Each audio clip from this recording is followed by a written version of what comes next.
సమాచార శాఖ చేసుకుంటుంది.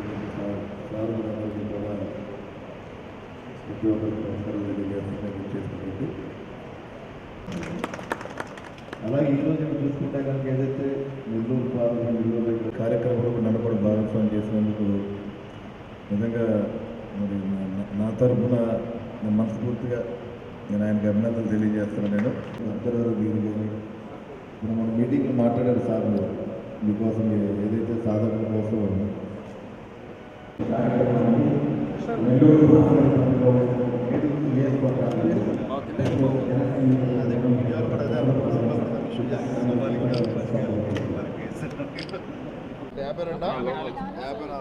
ఎన్ని చోట్ల పోటీ చేస్తాం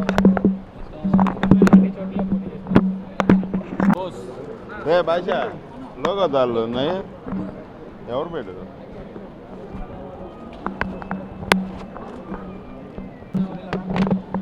హర్షారా పవన్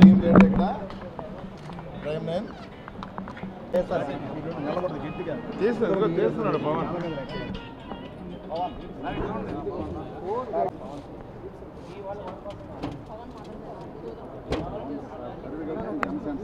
పవన్ కుమారా ఏముందా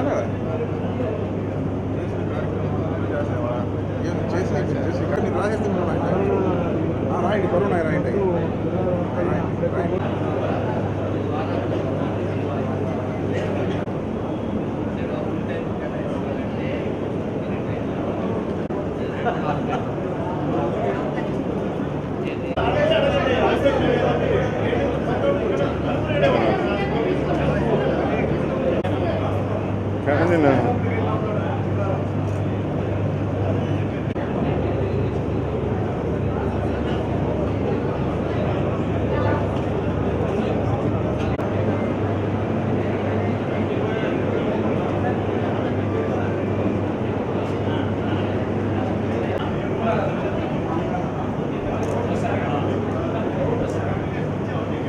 ఏదైతే సారథుల సమాచార సేకరణ ద్వారా ఇక్కడ సాధకులతో అందరితో కూడా మీటింగ్ ఏర్పాటు చేయడం జరిగింది. మేము అంటే పవన్ కళ్యాణ్ గారు రాష్ట్ర వ్యాప్తంగా మరి అన్ని నియోజకవర్గాల్ని కూడా పార్లమెంట్లు కూడా సాధకులను ఏర్పాటు చేసి అక్కడ అబ్జర్వర్గా పెట్టడం జరిగింది.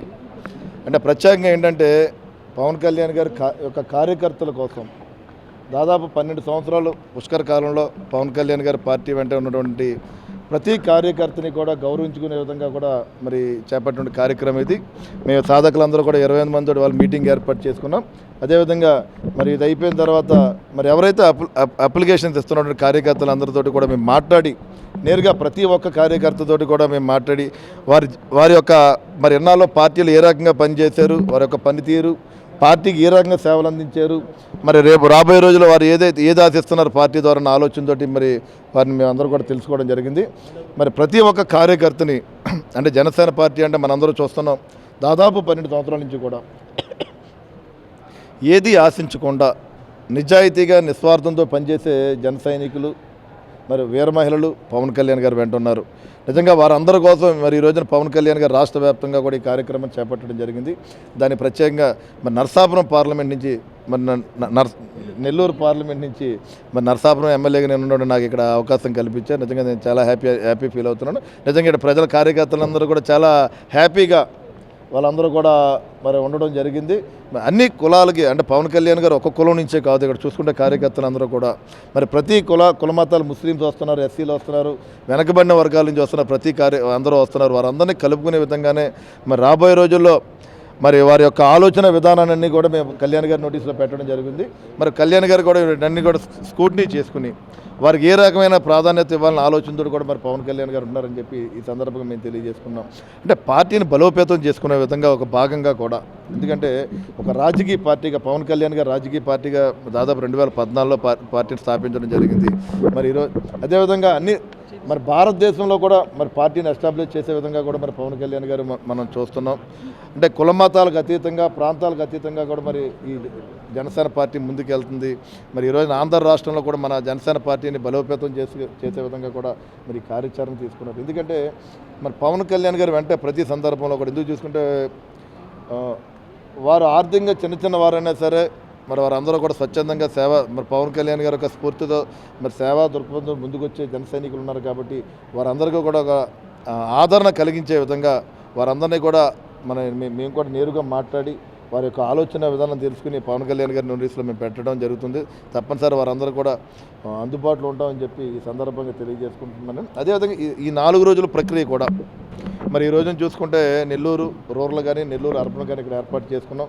మరి రేపొద్దున చూసుకుంటే కావల్లో ఏర్పాటు చేస్తాం. మరి 3వ తారీఖున వచ్చి కందుకూరులో పెట్టు అన్ని కాన్స్టిట్యున్సీస్ కూడా మేము నేరుగా వెళ్ళాడు. ఈ సాధకులందరూ కూడా అక్కడ కాన్స్టిట్యున్సీ వెళ్ళి వారి యొక్క అక్కడ ఉన్న కార్యకర్తలందరినీ కూడా వారి యొక్క ఉద్దేశాన్ని కూడా తెలుసుకుని మేము పవన్ కళ్యాణ్ నోటీసులో పెడతామని చెప్పి ఈ సందర్భంగా తెలియజేసుకుని మరి కార్యక్రమానికి వచ్చినటువంటి అందరికీ కూడా మన నమస్కారాలు. మీడియా సోదరులందరూ కూడా నేను ధన్యవాదాలు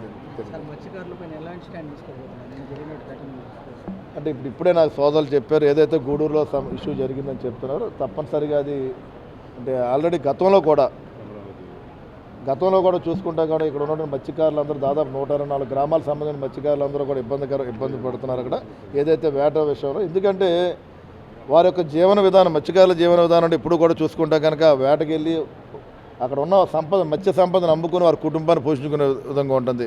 ఎందుకంటే చూస్తున్నాం మన దురదృష్టం ఏంటంటే మత్స్య సంపద రోజు రోజుకు తగ్గే విధంగానే ఉంటుంది. అంటే ఇండస్ట్రీస్ ఎక్కువైపోవడం, పొల్యూషన్ ఇండస్ట్రీస్ ఎక్కువైపోవడం, వాటి ద్వారా మత్స్య సంపద కోల్పోతున్నాం.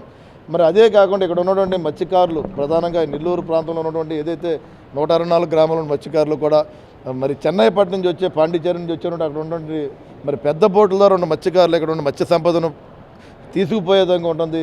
మరి దాని ద్వారా 2 వర్గాల మధ్య కూడా ఒక రకమైన ఇష్యూస్ జరుగుతున్నాయి. కాబట్టి మరి ప్రభుత్వం వాటిని కూడా నోటీసులో పెట్టి వారందరూ కూడా న్యాయం జరిగే విధంగా కూడా నేను తీసుకుంటాను. అదే నేను కూడా ఒక మత్స్యకారుడి కింద ఉన్నాను కాబట్టి ఆ గ్రామాలు కూడా నేను పర్యటన చేస్తాను. అక్కడ ఉన్నటువంటి మత్స్యకారులతో వారి సమస్య కూడా నేను నేరుగా తెలుసుకుంటాను. ఆల్రెడీ నా దగ్గర కూడా రావడం జరిగింది. వారు కూడా మరి నేను 2-3 రోజులు కూడా వారి దగ్గరికి వెళ్ళి ఆ సమస్య కూడా దానికి న్యాయం జరగాలని ఆలోచనతో కూడా మేము కూడా గౌరవ ముఖ్యమంత్రి చంద్రబాబు నాయుడు గారు కానీ అదేవిధంగా గౌరవ పవన్ కళ్యాణ్ గారి యొక్క నోటీసులో పెట్టి దానికి న్యాయం చేస్తానని చెప్పి సందర్భం తెలియజేస్తాను. అమరావతి పైన జగన్ వ్యాఖ్యల పైన మీరు ఏ విధంగా అంటే 2019-24లో ఇందాక నేను మాట్లాడాను. నేను ఆ రోజు దేశంలో ఉన్నటువంటి రాష్ట్రాలన్నింటికి కూడా రాజధాని ఉంది. మరి ఆంధ్ర రాష్ట్ర ప్రజలు ఏ దౌర్భాగ్యం చేసుకున్నారో తెలియదు కానీ జగన్మోహన్ రూపాన రాజధాని లేని రాష్ట్రంగా 2019-24లో మన ఆంధ్ర రాష్ట్ర ప్రజలు ఉన్నారు. ఈరోజు ఎన్డీఏ కూటమి ద్వారా ఇవాళ 2024 కూటమి ప్రభుత్వ అధికారంలోకి రావడం జరిగింది. గౌరవ ముఖ్యమంత్రి చంద్రబాబు నాయుడు గారు, గౌరవ ముఖ్యమంత్రి పవన్ కళ్యాణ్ గారు, గౌరవ భారత ప్రధాని మోడీ గారి యొక్క ఆశీస్సులతో మరి ఏదైతే అమరావతి రాజధాని శాశ్వత రాజధానిగా మరి కూటమి నాయకత్వం, కూటమి నాయకులు మేమందరూ కూడా ముందుకు వెళ్తున్నాం. అమరావతి శాశ్వత రాజధానిగా అంటే రాజధాని చూస్తున్నాం. నువ్వు రాజధాని లేకుండా ఎన్నాళ్ళు నువ్వు పరిపాలన చేసావు. మీ యొక్క 11 మంది ఎమ్మెల్యేలు కూడా ఏ రోజు కూడా రాజధానిలో ఉన్న అసెంబ్లీకి కూడా రారు. మీ 11 మంది ఎమ్మెల్యే నియోజకవర్గాల్లో కూడా ప్రజలు ఆ నియోజకవర్గాన్ని అభివృద్ధి చేస్తారన్న ఆలోచనతో మీ ప్రజలు వాళ్ళు గెలిపించుకోవడం జరిగింది. ఏ రోజు ప్రజల సమస్యల కోసం మీరు మాట్లాడరు. ప్రజలకు ఏదైనా సమస్య ఉంటే దాంతో మీరు మాట్లాడరు. మీ కార్యకర్తలకు ఏదైనా నష్టమైతే మీరు మాట్లాడతారు. ఏదైనా ఒక రౌడీ స్టేటర్ని చనిపోతే వాటి కోసం మాట్లాడతారు. ఏదైనా ఒక రేపిస్ట్ చనిపోతే వారి కోసం మాట్లాడతారు. వారు జైలుకి వెళ్ళి పలకరిస్తారు తప్ప కానీ ప్రజల కోసం మీరు ఎక్కడ కూడా ఏ రోజున కూడా మాట్లాడిన సందర్భం లేవు. తప్పనిసరిగా ఏదైతే రాజధాని మేము అమరావతి రాజధానిగా మేము ముందుకెళ్తున్నాం, తప్పనిసరిగా అక్కడే రాజధాని జరుగుద్ది. అక్కడ రైతుల యొక్క కష్టం అది.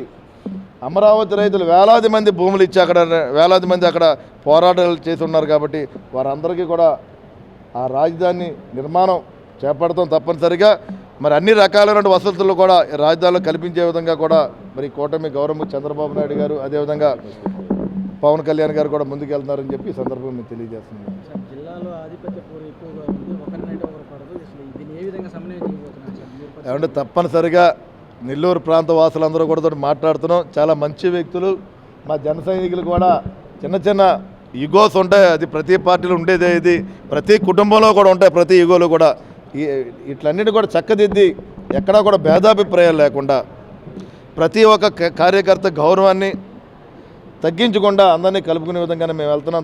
తప్పనిసరిగా వారందరినీ కూడా కూర్చోబెట్టి మాట్లాడుతూ ఎక్కడెక్కడ ఏ విభేదం లేకుండా అందరినీ ఒకటి చేయాలనే ఆలోచనతో మేము ముందుకు రావడం జరిగింది. తప్పనిసరిగా ఇక్కడ నెల్లూరు ప్రాంతంలో జనసేన పార్టీ బలం స్ట్రెంగ్త్ పెరిగే విధంగానే ఈ కార్యకర్తల సారథులు కానీ ఇక్కడ ఉన్న కార్యకర్తలు అందరితో ఇక్కడ కలుపుకునే విధంగానే మేము ముందుకెళ్తాం. రాబోయే ఏదైతే లోకల్ బాడీ సెలక్షన్స్ ఉంటాయో మరి కూటమిలో మేము వెళ్తున్నాం కాబట్టి మరి జనసేన ప్రయారిటీ ద్వారా ఇక్కడ ఉన్నటువంటి కార్యకర్తలందరూ కూడా మరి వారి స్థానాలు ఇటు కార్పొరేటర్లు అవ్వచ్చు, లేకపోతే విధంగా అదేవిధంగా పంచాయతీలు అవ్వచ్చు, జిల్లా పరిషత్ ఎలక్షన్ అవ్వచ్చు, వీళ్ళందరూ కూడా ప్రతి ఒక్క నాయకుడు కూడా గెలిచే విధంగానే అలాంటి అభ్యర్థులు కూడా మేము ముందుకు పెడతామని చెప్పి ఈ సందర్భంగా తెలియజేస్తున్నాం.